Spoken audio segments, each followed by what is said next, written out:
Saudara Hong की मखान की दुकान में मई जाए है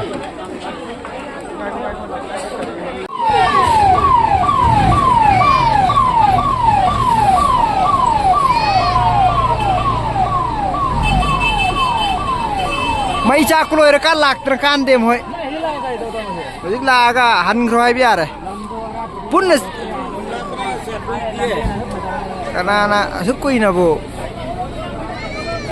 chak tum na chak loi herkan ne lai he thong khong ni joi ma khan hoi ki dukan na mai hogla ko dai ni loi ni pun na chak ta loi khre dukan taruk te te pun na chak khre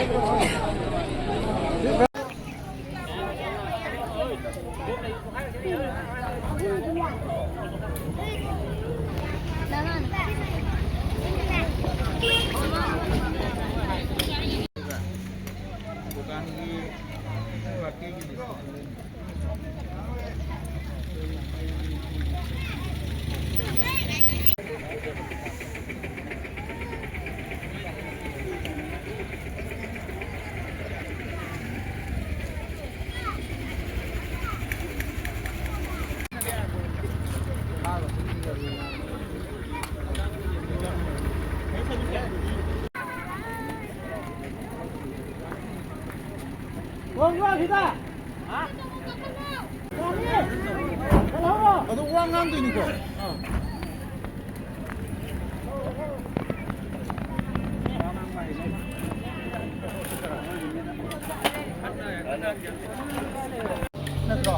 Dukan tadi.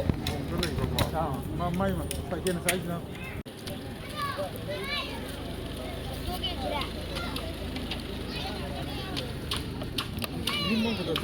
Ai isa singa mayum Riyazuddin leifam chengma jing khunau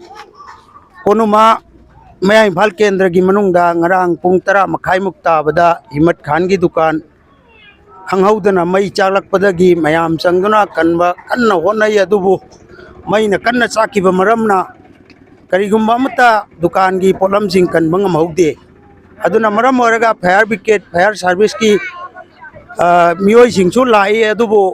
ye mai chakpa loi graba matung da thokpadagi fire service ki mi singdu mai asak padudi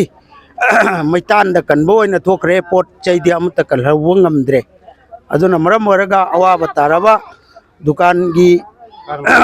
pharmacy dukan taret ka loinen sakpani pharmacy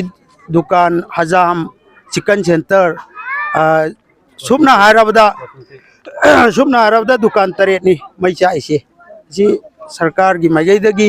tawbiba yaba mateng jing tawbiraga awana taraba owner singbu mateng pangbiu lak 100 marfu gi mandi chakani ena mayam panari masa asok pasu hospital da hujik laikan adun lairi dukan owner grocery dukan gi owner se matai mraw ani mak Himat Khan Abe dukan owner maruina sai thangnaba dukan singse sigi kana no thangnaba dukan jingji kaino pharmacy gi na Dr. Sikandar duga cosmetic ki na masanupa Zamir amana Khairuddin gi chicken center ama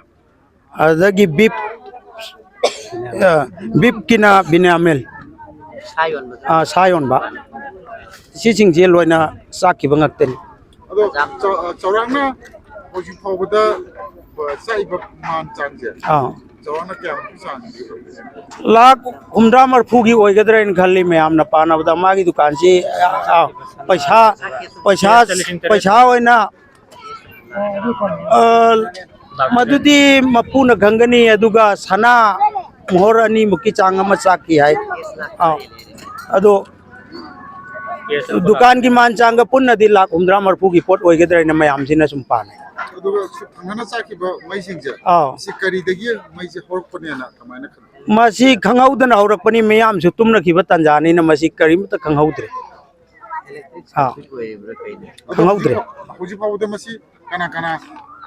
ꯃꯔꯤ ꯂꯩꯅꯕ ꯁꯤꯡꯒꯤ ꯃꯤꯑꯣꯏꯁꯤꯡ ꯂꯥꯛꯄ ꯈꯣꯠꯄ ꯃꯩ ꯆꯥꯛꯄꯁꯤꯗ ꯃꯇꯦꯡ ꯄꯥꯡꯕ ꯈꯣꯠꯄ ꯀꯅꯥ ꯃꯇꯦꯡ ꯄꯥꯡꯏ ꯀꯅꯥ ꯂꯩ ꯐꯥꯌꯔ ꯁꯥꯔꯚꯤꯁꯀꯤ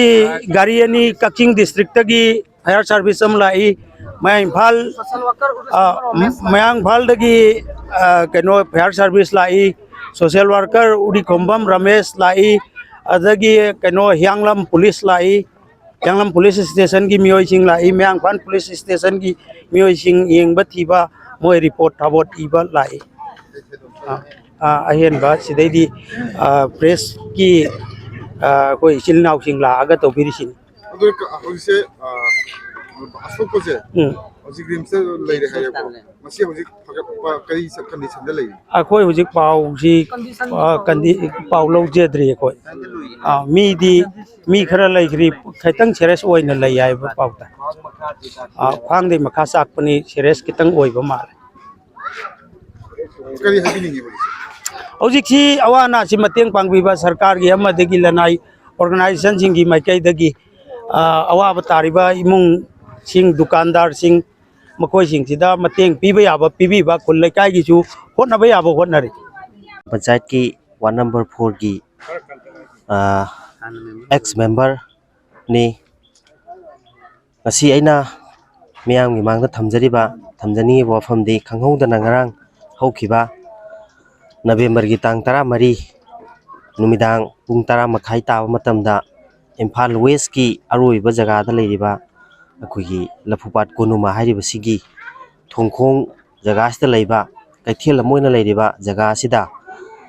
पुंग 10 मखाई मुक तारकपा स्वाइदा खंगहौदना दुकान 8 मुक तुमिंगाइदा मई चाखलकपदगी कनबा ngamdana तुमना चाखरे हारिबा दुकान 8 मुक असी अदुक्की मतिक मरु ओइबा हाइबदी लाइरबा खुंगंगसिगी तंगाई फदबा पोचै खुदिंगबा गोरसीगी ओइना फंबा दुकान अचौबा अमसु यावी हारिबा दुकान असिगा थंगना फार्मासिस्ट हाइबदी अखोगी लमदमसिगी अनायेक यावरकु मतमदा ट्रीटमेंट फासेट पीरिबा अदुगुंबा फार्मेसी अमसु ओइबा हारिबा फार्मेसी यावना अदुगा अखोई कॉस्मेटिक की दुकान अदुगा सा योनबा दुकान अदगी मना मसिंग योनबा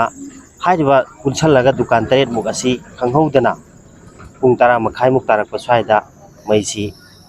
खंगहौदबा फम अमदा हौरखिबदगी कनबा ngamdana चाखरे हारिबसिदा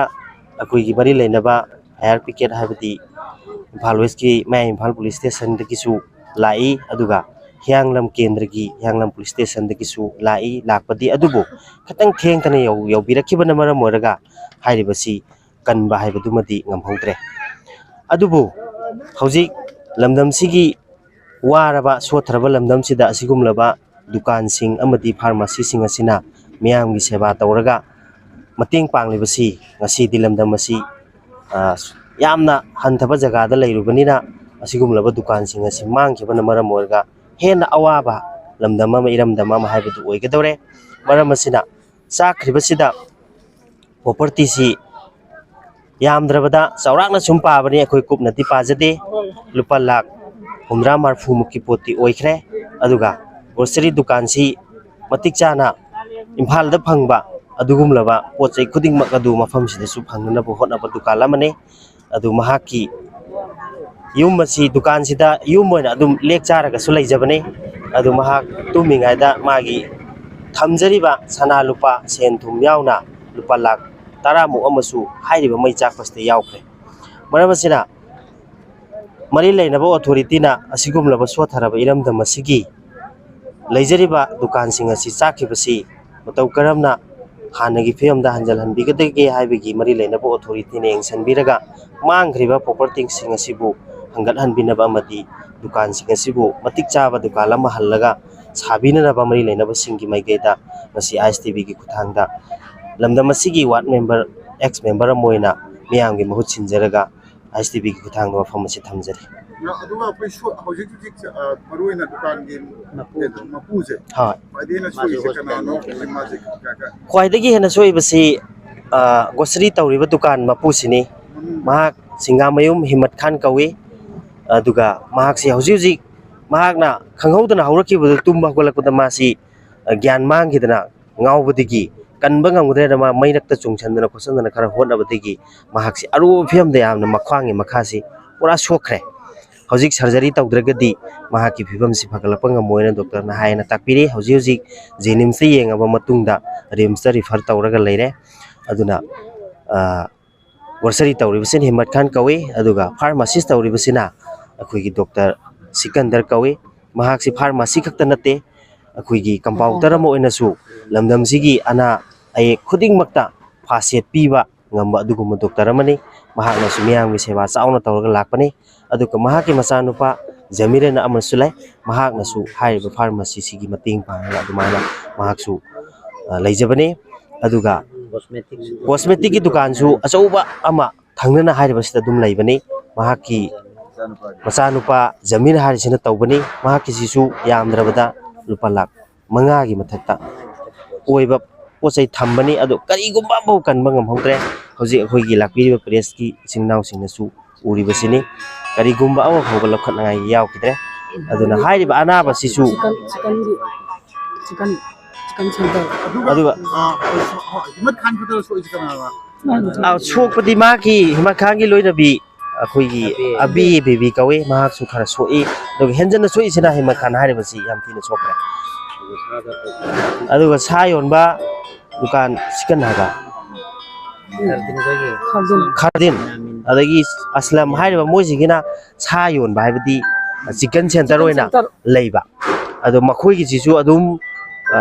pochai maroi ba sanung fridge na chingba paisa nung cha ulap si thammaga leiba aduna hariba sing su loina dum chakpata yaukre